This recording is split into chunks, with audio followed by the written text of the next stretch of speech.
کوردستان و کورد. نووسینی دکتۆر عەبدوڵڕەحمان قاسملوو. وەرگێڕانی عەبدوڵڵا حەسەنزادە. چاپی هەشتەمی ئەم بەرهەمە لەلایەن چاپخانەی دانیشفەڕەوە لە هەولێر ئەنجامدراوە. خوێندنەوە و بەدەنگیکردن دەزگای میدیایی هاوڵاتی. فەسڵی سێهەم. دابەشکردنی کوردستان. 1. کورد لە تورکیە. پاش پەیمانی لۆزان خەباتی گەلی کورد کۆتایی نەهات و لە دوای ئەو پەیمانەش چەند ڕاپەڕینێکی بەربڵاوی کورد لە ئێران و تورکیا و عێراق کە تازە دامەزرابوو هەڵگیرسان. زۆری پێنەچوو کەمالیستەکان هەموو ئەو بەڵێنانەی لە پەیماننامەی نیشتیمانی ژانویەی ساڵی 1920دا بە کوردیاندا بوو کە داوای ڕێزگرتن لە مافی کەمایەتیەکانیان دەکرد لە بیر خۆیان بردنەوە. کەمالیستەکان هەرچەند زیاتر جێپەی خۆیان قایم دەکرد ئەوەندە تونتر پەلاماریان دەبردە سەر مافە دیموکراتیەکانی دانیشتووان و بەتایبەتی مافە نەتەوایەتیەکانی کورد و ئەرمەنیەکان. سەرەڕای ئەوەش حکوومەتی تورکیا سیاسەتی شۆوێنیستی تواندنەوەی گەلی کوردی گرتە پێش. ساڵی 1925 ڕاپەڕینی کوردستانی تورکیا بە ڕێبەرایەتی شێخ سەعید دەستی پێکرد. ئەو ڕاپەڕینە لە ماوەیەکی کەمدا مەودایەکی گرتەوە. لە حەڵەب و ئەرزەڕۆم چەند کۆمیتەی خۆ ئامادەکردن بۆ شۆڕش دامەزران. کۆمیتەی حەڵەب کە شێخ سەعیدی تێدا بوو لە هەموو کۆمیتەکان چاکتر بوو، بەڵام کۆمیتەی ئەرزەڕۆم لە هەمووان زیاتری خۆڕاگرت. یەکێک لە بەرچاوترین دروشمەکانی ئەو ڕاپەڕینە دامەزراندنی کوردستانێکی سربەخۆ لە ژێر چاودێری تورکیا و هێنانەوە سەرکاری حکوومەتی سوڵتان بوو. دیارە ئەوە بۆ خۆی بەڵگەی پاشکەوتووی و سەرلێشێواوی سەرۆکەکان بوو. چونکە هەر ئەندازە بە دڵسۆزی بۆ ڕزگاری کوردستان تێکۆشابان گومان لەوەدا نییە کە هێزە کۆنەپەرستەکانی تورکیا و بەتایبەتی ئیمپریالیزمی بریتانیا دەستیان دەناودا هەبوون. وەک دەبینن هەردوو لە دژی دامەزراندنی ڕژێمی کۆمار بوون. لە پاش چەند شەڕێکی خوێناوی ڕاپەڕینەکە دامرکایەوە و شێخ سەعید و دکتۆر فواد و سەرۆکەکانی دیکە درانە دادگا و پاشان ئیعدام کران. ئەو سەرۆک دادگایە کە حکمی ئیعدامی 53 کەس لە ڕێبەرانی ڕاپەڕینی ئیمزا کرد بوو، ڕۆژی 28 ژوئانی 1925 لە جەنگەی دادگادا گوتی هێندێک لە ئێوە ئاکاری خراپی حکوومەت و دیفاع لە خلافەتیان بۆ ئەو ڕاپەڕینە کردوتە بیان و بەڵام هەمووتان لەسەر دامەزراندنی کوردستانێکی سربەخۆ یەکدەنگ بوون. نەهرۆ ڕاز دەکا کە دەڵێ بەم جۆرە تورکەکان کە تازە لە خەباتی ڕزگاری خوازی خۆیاندا سەرکەوتوو بوون دەستیان کرد بە لێدانی ئەو کوردانە کە لە ڕێگای ڕزگاری خۆیاندا خەباتیان دەکرد. بەڕاستی سەیرە نەتەوەیە کە تا دوێنێ دیفاعی لە مافی خۆی دەکرد ئێستا دەستدرێژی بکاتە سەر مافی نەتەوەیەکی تر و خەباتی ڕزگاری خوازی بکاتە خەبات بۆ ژێردەستکردنی گەلانی تر. ساڵی 1929 ڕاپەڕینێکی دیکەی گەلی کورد هەڵایسا، بەڵام ئەویش لانەی کەم بۆ ماوەیەک دامرکایەوە. بەڵام چه هەیە بتوانێت میلەتێک لە نێوبەرێ کە لەسەر وەدەستهێنانی مافی خۆی موکڕە و ئامادەیە نرخی ئەم ئازادیە بدە؟ پێویستە بگوترێ هەڵوێستی بورژوازی تورک کە بەرامبەر بە دەستە و تاقمە دیموکراتیەکانی ڕێگای سیاسەتێکی دیکتاتۆری گرت بۆ پێش شتێکی تەبیعی بوو. چونکە کاتێک ناسیۆنالیزمی بورژوازی چەوساوە دژی ئیمپریالیزم خەبات دەکا سروشتێکی خۆپارێزی هەیە. بەڵام هەر ئەو ناسیۆنالیزمە کاتێک خۆی بەسەر نەتەوەیەکی چەوساوەدا دەسەپێنێ و ئاکارێکی کۆنەپەرستانە و شۆوێنیستی ڕەچاو دەکا سروشتێکی دەستدرێژکەری پەیدا دەکا. ڕاپەڕینی 1925 زەبرێکی گەورەی لە حکوومەتی تورکیا وەشاند. هەر ئەوە گەورەترین بەڵگەیە کە تورکیا بۆ کوژاندنەوەی ئەو ڕاپەڕینە پێویستی بە 35,000 سەرباز و 12 فڕۆکە هەبوو. ئەو ڕاپەڕینە ئەوەندە گرنگ بوو کە بوونی تورکیای وەک دەوڵەتێک دەخستە مەترسیەوە و بۆیە تورکەکان ناچار بوون 80,000 سەرباز لە کوردستاندا مۆڵ بدەن. هێزەکانی تورکیا وەک لەشکرێکی ئیمپریالیستی دەستیان کرد بە خاپوورکردنی کوردستان. هەزاران هاونیشتیمانی بێتاوان کوژران کە زۆریشیان ژن و منداڵ لە نێودا بوون. 206 دێوێران کرا، 8758 خانوو سووتێنرا و 15200 کەس کوژران. ئەو ڕاپەڕینە 20 میلیۆن لیرەی زیان لە حکوومەتی تورکیادا. ئەوانە بوون ئەو ڕێگا گڵاوانە کە حکوومەتی تورکیا بۆ دامرکاندنەوەی ڕاپەڕین گرتبوونیە پێش. کارگەیشتە ڕادەیە کە ڕۆژنامەی وەقت بەو پەڕی بێشەرمیەوە نووسی لە هەر جێیەک سەرنێزەی تورک هەبێ مەسەلەی کورد نییە. کاربەدەستانی تورکیا ئەو ڕاپەڕینەیان کردە بیانوویەکی لەبار بۆ سەرکوتکردنی جوڵانەوەی دیموکراتی وڵات بەگشتی و جوڵانەوەی چینی کرێکار بە تایبەتی. حکوومەتی ئیسمەت ئینۆنۆ قانونی پاراستنی ئاسایشی خستە کار و ئەو ڕۆژنامە کۆمونیستیانەی قەدەغە کرد کە بە شێوەیەکی نیوە ئاشکرا دەردەچوون. پاشان سەندیکا کرێکاریەکانی ئەستەمبوڵی هەڵوەشاندن و خەڵکێکی زۆر و زەوەندی گرت. بەم جۆرە هێزە کۆنەپەرستەکان چارەنووسی گەلی کوردیان کە بۆ ئازادی و وەدەستهێنانی مافەنەتەوایەتیەکانی خەباتی دەکرد لەگەڵ خەباتی چینی کرێکار لە دژی ئیمپریالیزم و لە پێناوی ئازادی و دیموکراتی وڵاتدا پێکەوە گرێدا. ئەلف مەسەلەی کورد و داشناکەکان. ساڵی 1927 هەموو ڕێکخراوە نەتەوایەتیەکانی کوردەکان لە حیزبی خویبووندا یەکتریان گرت کە لەلایەن کوردە دەربەدەرەکانی دانیشتووی دەرەوە پێک هاتبوو کە زۆربەیان دەرەبەگ و خاوەن مڵک و ڕووناکبیر بوون. ساڵی 1927 یەکەم کۆنگرەی ئەو حیزبە لە هاوینە هەوارێکی حەمدون لە لوبنان بەسترا و یەکێک لە سەرۆکەکانی ئەرمەنی بە ناوی ئف پاپازیان لە کاروباری کۆنگرەکەدا بەشدار بوو. ئەو حیزبە لەبەر تەسکی و تەنگەبەری قازانجی ڕێبەرەکانی دۆست و هاوپەیمانی ڕاستەقینەی پەیدا نەکرد و نەشی دەتوانی پەیدا بکە. بەڵکو تەنیا پشتی بە پشتیوانی دەوڵەتە ئیمپریالیستیەکان بەست بوو کە دەیانەویست بەهۆی مەسەلەی کوردەوە تەوژمی سیاسی بخەنە سەر تورکیا. هەر لەبەر ئەوەش بریتانیا توانی کاروباری حیزبی خۆی بوون بگرێتە ژێر چاودێری چونکە لە سیاسەتی حکوومەتی تورکیا ڕازی نەبوو. حکوومەتی فەڕەنسەش لە تێکۆشانی ئەو حیزبە غافڵ نەبوو چونکە نێوانی لەگەڵ تورکیا زۆر ناخۆش بوو. سەرەڕای هەمووی ئەوانش حیزبی خۆی بوون ڕاستەوخۆ کەوت بۆ بەر نفوزی داشناکەکان کە بریتی بوون لە ناسیۆنالیستە توندڕەوە ئەرمەنیەکان و هەموو هەوڵ و تەقەلایان بۆ بربەرەکانی یەکێتی سۆڤیەتی بوو. حیزبی داشناک یارمەتی سیاسی و تەشکیلاتی و ماڵی بە حیزبی خۆی بوون دەکرد و هەر لەو کاتەشدا خۆی بە پارێزەری کوردادەنا. ئەوەش وەک لە مەودووە باسی دەکەین تەنیا لە لای ئاغا ئینگلیزی و فەڕەنساییەکانەوە نەبوو. ساڵی 1930 حیزبی خۆی بوون لە ناوچەی ئارارات توانی ڕاپەڕینێکی چەکدارانە بە سەرۆکایەتی ئیحسان نووری پاشا ڕێک بخا. حکوومەتی ئێران ڕێگای هێزەکانی تورکیایدا کە لە خاکی ئێرانەوە پشت لە شەڕکەرە کوردەکان بستێن و لە پاشەڕێکی سەخت بە بەکارهێنانی هێز و تۆپ و فڕۆکەیەکی زۆر ڕاپەڕینەکە سەرکوت کرا. بە گوێرەی سەرژمێریەکی ناتەواو کە لەو بارەیەوە کراوە 165 دێ و 6816 خان و تەفر و تووناکراون. لێرەدا پێویستە بزانین حیزبی داشناک بۆچی پشتیوانی لە حیزبی خۆی بوون دەکرد. هۆی سەرەکی ئەوە بوو کە داشناکەکان بۆ خۆیان نەیان دەتوانی لە تورکیا هیچ جوڵانەوەیەکی چەکدارانە ڕێک بخەن. بۆیە دەیانەویست لە ڕاپەڕینی گەلی کورددژی حکوومەتی تورکیا کەلک وەربگرن کە بە دوژمنێکی سەرسەختی خۆیان دەزانی. هەر لەو کاتەدا داشناکەکان پێیان وابوو ئەو ڕاپەڕینە لە ئەرمەنستانی تورکیاش بۆ ڕزگارکردنی ئەو مەڵبەندە لە چنگ زوڵم و زۆری تورکەکان هەڵگیرساوە. پێویستە ئەوەش بگوترێت کە داشناکەکان زۆربەی خاکی کوردستانی تورکیایان بە بەشێک لە ئەرمەنستانی گەورەدادەنا. خۆش ئەوە بوو دەستەی نوێنەرایەتی ناسیۆنالیستە ئەرمەنیەکان بۆ کۆنگرەی 1990 پاریس پێی وابوو کە مەڵبەندی کورد لە جنوبی دیاربەکرەوە دەست پێ دەکا و ویلایەتەکانی تری ڕۆژهەڵاتی تورکیا هەمویان ئەرمەنستانن. ئەم جار داشناکەکان بەو هیوایە پشتیوانی ڕاپەڕینەکەی کوردیان کرد کە حکوومەتی تورکیا لاواز بکا و دەرفەتێکی لەبار بۆ خەباتی داهاتووی ئەرمەنیەکان پێکبێنێ. لە کاتی دامەزرانی دەوڵەتێکی سربەخۆی کوردیشدا ئاسوویەکی نوێ بۆ خەباتی داشناکەکان لە دژی تورکیا و یەکێتی سۆڤیەتی دەکرایەوە. چونکە داشناکەکان لایەن وابوو ئەگەر دەوڵەتێکی سربەخۆی کورددا بمەزرێ بۆ تێکۆشانی ئەوان لە پێناوی دامەزراندنی ئەرمەنستانی گەورەی سربەخۆدا دەبێتە پێگەیەک.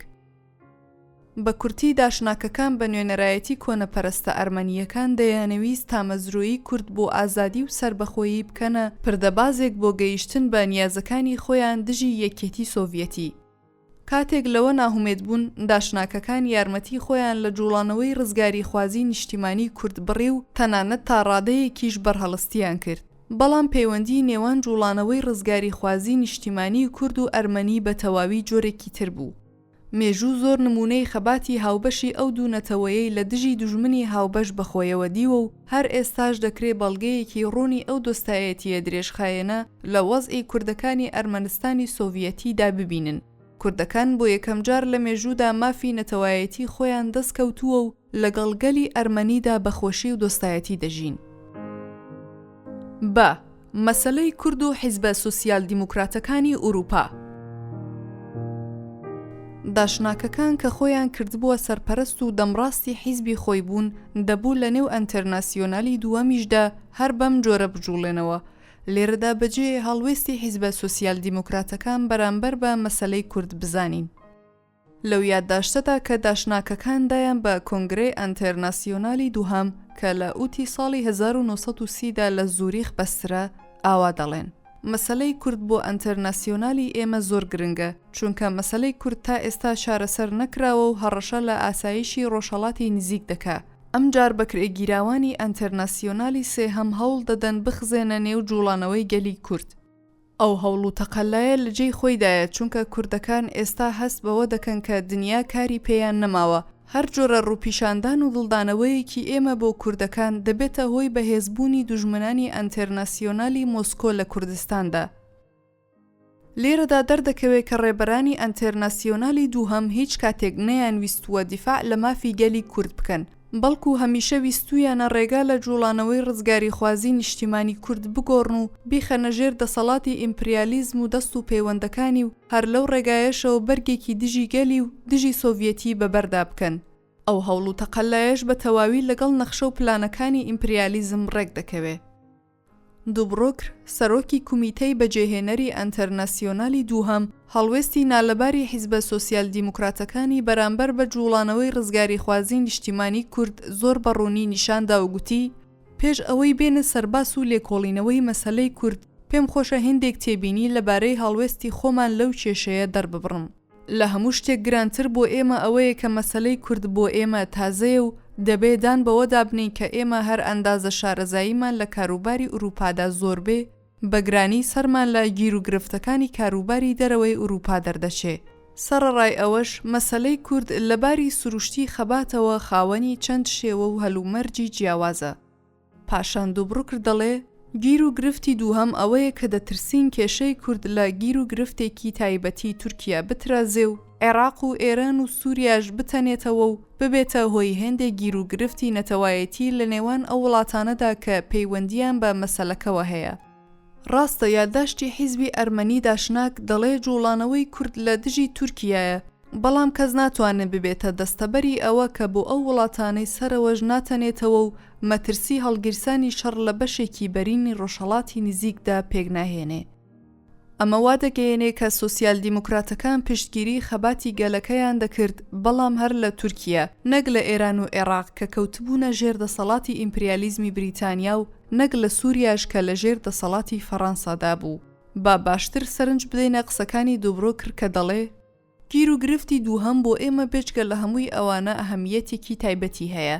ئەنتەرناسیۆنالی دووهەم لە کاتێکدا ڕێگای دیاریکردنی چارەنووسی گەلانی گرتۆتە بەر هەر لەو کاتەدا ڕای دەگەیەنێ کە ئەو مافە نابێ بە چەک و بە خوێن دابین بکرێ چونکە ئەوە دەبێتە هۆی هەڵگیرسانی شەڕ لەو شوێنانە و پاشان لە هەموو جیهاندا. ئێستاش ئەو حەقیقەتەمان لەبەر چاوە کە کوردەکان لە ڕێگای وەدەستهێنانی سربەخۆییدا شەڕ دەکەن. ئایا ئەگەر ئێمە ئاگری ئەو شەڕە خوێناویەی کوردەکان خۆش بکەین مانای ئەوە نییە کە لە هەڵوێستی سەرەکی خۆمان لەبارەی مەسەلەی ڕزگاری نیشتیمانیدا لامانداوە؟ سەرۆکی ئەنتەرناسیۆنالی دووهەم لە خەباتی گەلی کورد دەترسێ نەوەکو ببێتە خەباتێکی چەکداری دژی ئیمپریالیزم لە ڕۆژهەڵاتی نێوەڕاستدا. هەر لەو کاتەشدا پێی وایە کۆمەڵی نەتەوەکان دەوڵەتێکی وای تێدا نییە کە داوای یارمەتی لێ بکرێ لەبەر ئەوەی ئەمە تەنیا ڕێگایەکی ڕاستە کە دەتوانین لە هەلومەرجی ئێستادا پەیدا بڕۆین. من پێم وایە دەستێوەردانی ئێمە لە مەسەلەی کورد بایەخێکی ئەوتۆی نابێ. لە کۆتاییدا ئوتوباور تیۆریزانی بەدناوی سۆسیال دیموکراسی بڕیاری کومیتەی ئەنتەرناسیۆنالی دووهەمی خوێندەوە کە لەوێدا دەڵێ سەرنجی دنیا بۆ لای ئەو کوشتارە ڕادەکێشین کە حکوومەتی تورکیا دژی کوردەکان دەیکا و بەتوندی لەسەر ئەو نوختەیە پێدا دەگرێت کە ئەنتەرناسیۆنالی دووهەم دژی مافی دیاریکردنی چارەنووسی گەلانە ئەگەر ئەو مافە لە ڕێگای چەک و خوێن ڕشتنەوە دابین بکرێ. پاش تێشکانی ڕاپەڕینەکەی 1930 حیزبی خۆی بوون بەرەبەرە نفوزی کەم بووە و لەو ماوەیەشدا ناکۆکی نێوان ئیمپریالیزمی بریتانیا و فەڕەنسا لەگەڵ حکوومەتی تورکیا چارەسەرکرا و ئیتر نەک هەروازیان لە حیزبی خۆی بوون هێنا کە پاش ئەوەی کارێکی گرنگی لەدەست نەهات هەڵوەشە بەڵکو کاریان بە داشناکەکانیش نەما. جیم سیاسەتی کەمالیستەکان لە تواندنەوەی گەلی کورددا. پاش ڕاپەڕینی 1930 حکوومەتی تورکیا بە توندی ڕێبازی لە نێوبردن و تواندنەوەی کوردەکانی گرتە پێش.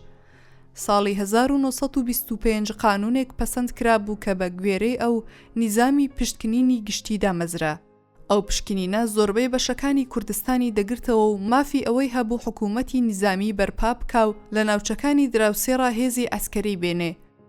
لە مانگی مای 1932 دا قانونێک دەرچوو کە بەپێی ئەو سەدان هەزار کورد لە مەڵبەندی خۆیان گوێزرانەوە بۆ مەڵبەندی ئەوتۆ کە تەنیا 5% دانیشتوان پێک بێنن.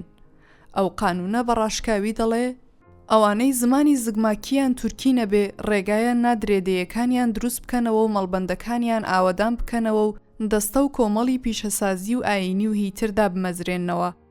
بەپێی بڕیاری ئەنجومەنی وەزیران وەزیری نێوخۆ دەتوانێت ئەو دەستە و کۆمەڵانە تەنانەت ئەوانە کە تا ئێستاش پێک هاتوون هەڵوەشێنێ. ئەو قانونە بە پێچەوانەی پەیمانی لۆزانیش بوو کە لە بەندی 38دا دەڵێ حکوومەتی تورکیا بەڵێن دەدا کە دەستەبەری ژیان و مافەکانی دانیشتوانی تورکیا و ئەستۆ بگرێ و لە بەندی 39دا دەڵێ لە بەکارهێنانی هیچ زمانێک پێشگیری ناکرێ.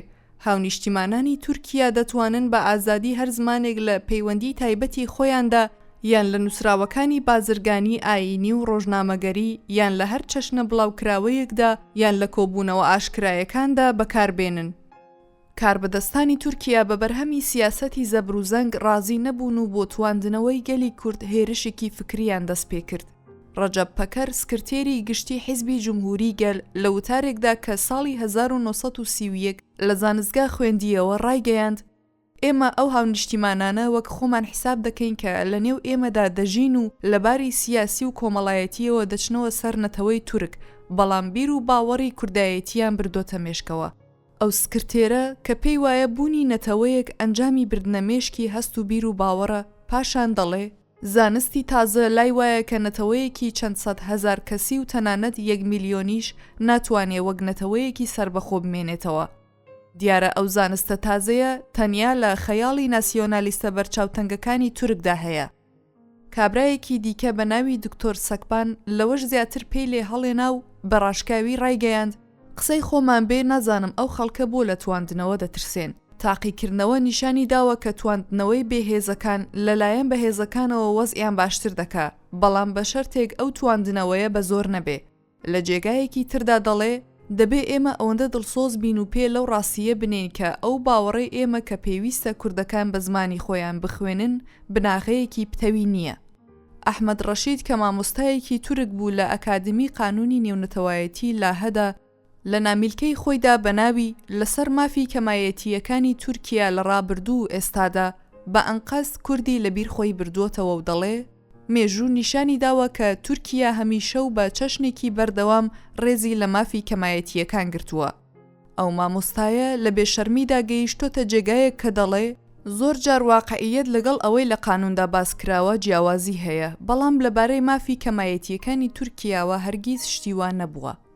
ئەمە شتێکە کە مامۆستا ساڵی 1935 ویستویەتی پێمان بسەلمێنێ بەڵام چونکە زانیوێتی دەنگ و باسی کوشتاری کوردەکانی تورکیا لە دنیادا دەنگی داوەتەوە ناچار بووە ئەوەندەی لێ زیاد بکاو بڵێ ئەو کێشە خوێناویەش کە لە نێو حکوومەتی تورکیا و هێندێک دەستە و کۆمەڵدا هەڵگیرساوە هیچ پەیوەندیەکی بە مافی کەمایەتیەکانەوە نییە کە ئێمە باسی دەکەین. سەرەڕای هەموو ئەوانش نە سیاسەتی زەبروزەنگ و نەهێرشی پێسەلماندن هیچ قازانجێکیان بە حکوومەتی تورکیان نەگەیاند. ڕادەی بەرهەڵست و بربەرەکانی کوردەکان بۆ سیاسەت و کشت و بڕی کاربەدەستانی تورکیا بە ئاشکرایی لەو بەیاننامەیە دەردەکەوێت کە ساڵی 1936 مستەفا کەمال لە ئەنجومەنی نیشتیمانی تورکیادا خوێندیەوە. لەو بەیاننامەیەدا دەڵێ گرنگترین مەسەلەی وەزئی نێوخۆیی ئێمە گیر و گرفتی دەرسیمە. دەرسیم ناوچەیەکە لە بەشی ڕۆژئاوای کوردستانی تورکیا. لەبەر ئەوە بۆ بنەڕەتکردنی ئەو کوانە کوشندەیە بۆ ئەوەی بتوانین خێراتر بڕیار بدەین پێویستە حکوومەت دەسەڵاتێکی فراوان و بێسنووری بدرێتێ. حقیقەتی ئەو کوانە کوشندەیە لە نامەیەکدا دەردەکەوێت کە خەڵکی دەرسیم لە نوامبری ساڵی 1937دا نردویانە بۆ ئەنجومەنی کۆمەڵی نەتەوەکان و ناڕەزایی لە ئاکاری حکوومەتی تورکیا دەردەبڕن کە قوتابخانە کوردیەکان داخراون، زمانی کوردی قەدەغە کراوە، وشەی کورد و کوردستان لە کتێبە زانستیەکان هەڵگیراوە، هەموو چەشنەکردەوەیەکی درڕندانە بەکارهێنراوە بۆ ئەوەی کوردەکان ناچار بکەن بە ژن و کچیشەوە لە پرۆژە ئەسکەریەکانی ئەنەدۆڵدا کار بکەن.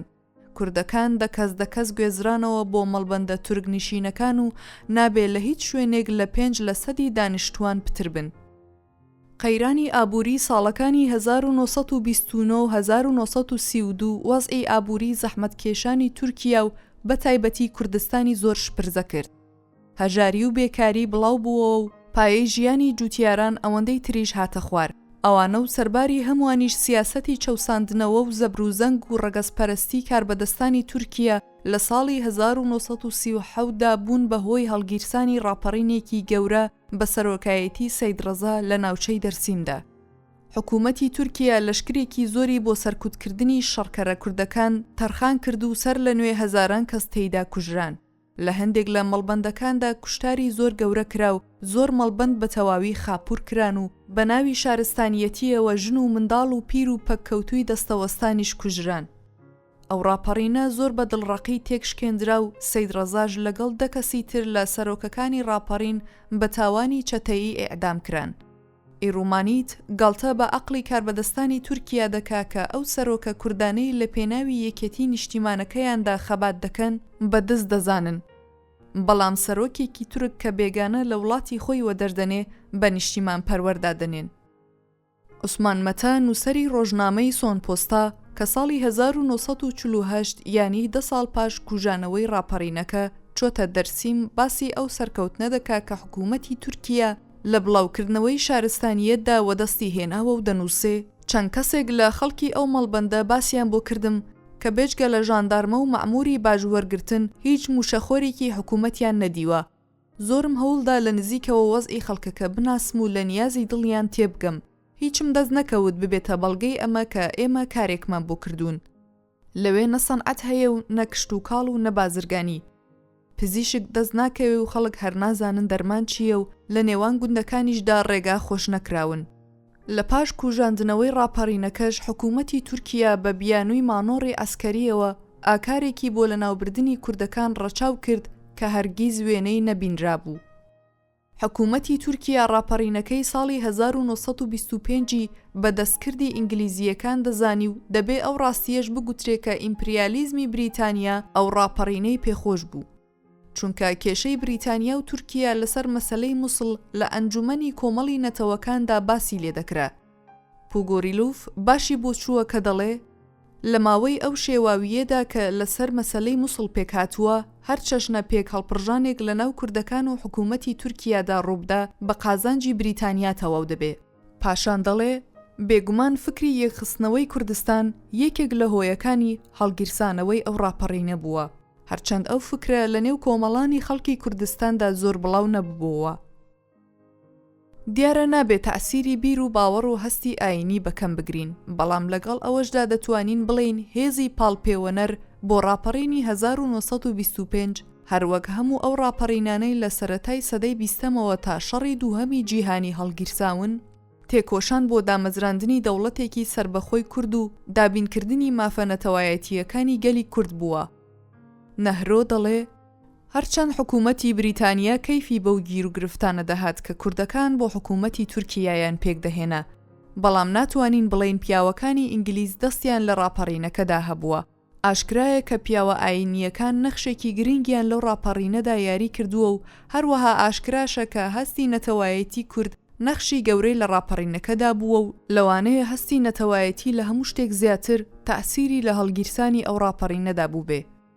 لە کاتی ڕاپەڕینەکەی ساڵی 1927دا حکوومەتی تورکیا و دەوڵەتە ئیمپریالیستیەکان درۆ و دەلەسەیەکی زۆریان بڵاو کردەوە کە گۆیا یەکێتی سۆڤیەتی چەک و دراو دەدا بە شۆڕجێڕانی دەرسیم.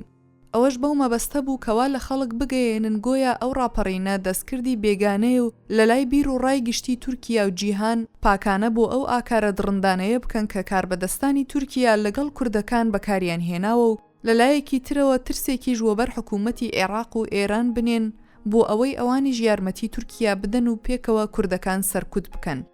هەر لەو کاتەدا حکوومەتی تورکیا بۆ نزیکبوونەوە لە ئەڵمانی نازی دەیەویست زەمینەیەکی دژی سۆڤیەتی ئامادە بکە. لە ئەنجامدا مانگی ژوئانی 1937 پەیمانی سەعداباد لە نێوان تورکیا و ئێران و عێراق و ئەفغانستان و دیارە لەژێر چاودێری بریتانیادا مۆرکرا. لەوە کە سروشتێکی دژی سۆڤیەتی هەبوو بە شێوەیەکی سەرەکی دژی جوڵانەوەی ڕزگاری خوازی نیشتیمانی کوردیش بوو. لە بەندی حوتەمدا دەڵێ هەر کام لەو لایەنە بەرزانە کە ئەم پەیمانەیان ئیمزا کردووە دەستەبەر دەبێ کە بەش بە حاڵی خۆی هەوڵ بدا بۆ بەرگری لە ڕاپەڕین یان تێکۆشانی دەستە و کۆمەڵە چەکدارەکان یا ئەو کۆمەڵە و ڕێکخراوانەی کە دەیانەوێ ئەم دام و دەستگایی ئێستا تێک بدەن کە ئەرکی پاراستنی نەزم و ئاسایشی هەموو بەشێکی سنووری لایەکی دیکەی و ئەستۆ گرتووە. ئەو پەیمانەش وەک زۆر پەیمانی تر لە ئەنجامی شەڕی دووهەمی جیهانیدا گۆڕکرا. بەڵام لەگەڵ ئەوەشدا حکوومەتی تورکیا دەستی لە سیاسەتی شۆوێنیستی خۆی هەڵنەگرت و هیچ پەندی لە دەرسەکانی ئەو شەڕە وەرنەگرت کە گۆڕانێکی ئەساسی بەسەر ڕووکاری دنیادا هێنا.